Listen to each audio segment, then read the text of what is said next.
Welcome back to Birmingham. If you're wondering what I'm doing standing in front of this big red brick wall, well, that's the fence they'll be using in the Puissance, and that is tomorrow night here on ITV. And I'm 6 foot, so you can gauge how big that could get tomorrow night. But we're now going to concentrate on tonight's big event, which is the Seiko Time Stakes. Now, the clear rounds will jump off against the clock. That's when the excitement comes into it. But we're going to pick it up in the first round now with our commentators, Tom Hudson. 4 more there for 12.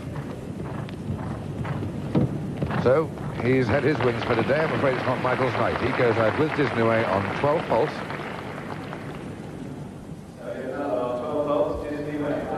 This is a fence that looks absolutely nothing. It's not very brightly coloured, and it's caused its fair amount of damage in this class. The horses just don't seem to quite respect it. You saw him there. He's perfectly capable of jumping it. He just failed to open up behind.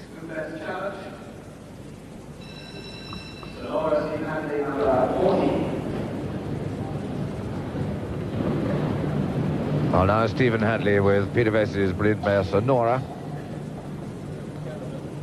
She's a fairly stuffy sort of mare. Stephen, you might hear him slapping the stick down the mare's neck to get her to open up over the big fences. She can be a little bit idle, but has been a very, very good winner for Stephen.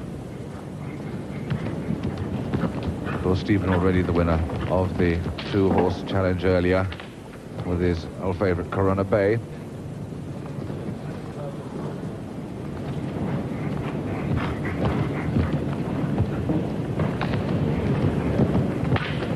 There you hear the slap of the stick down the shoulder, getting the mare to open up, going to that spread fence.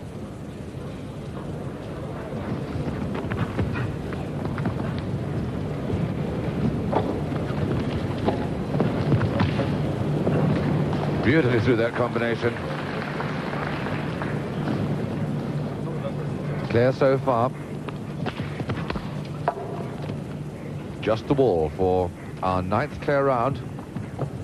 Yes, and he's there. Stephen be well relieved.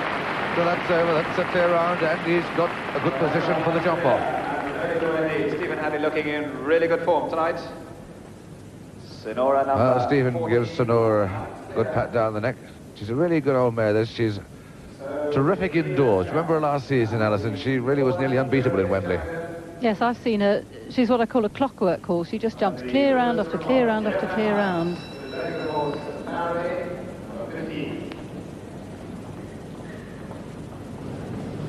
So Stephen well delighted with that, and the mare getting a polo or some form of reward.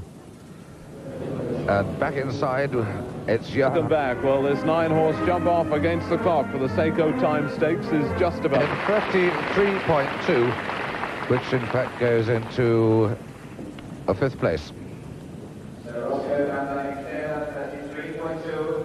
And this is the thing. This little horse is so game that he just jumps higher than he has to.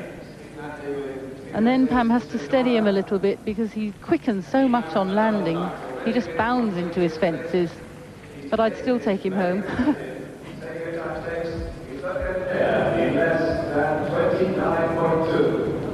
Well, Stephen Hadley having a smile. He got a comment there from somebody up in the stand, I think, but Steve's really got his work cut out on Sunorra.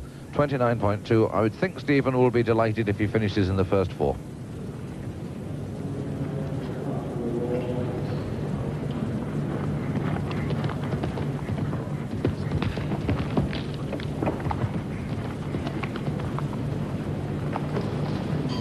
One advantage of this mare, if she's clear of the planks, you might see Steve turn very, very tight indeed to the combination, because she can.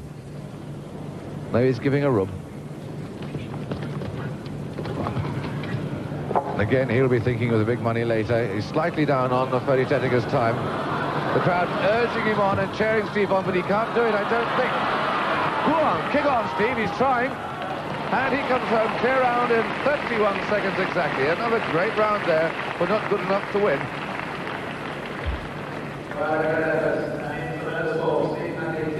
Sunorra 31 seconds into 4th place.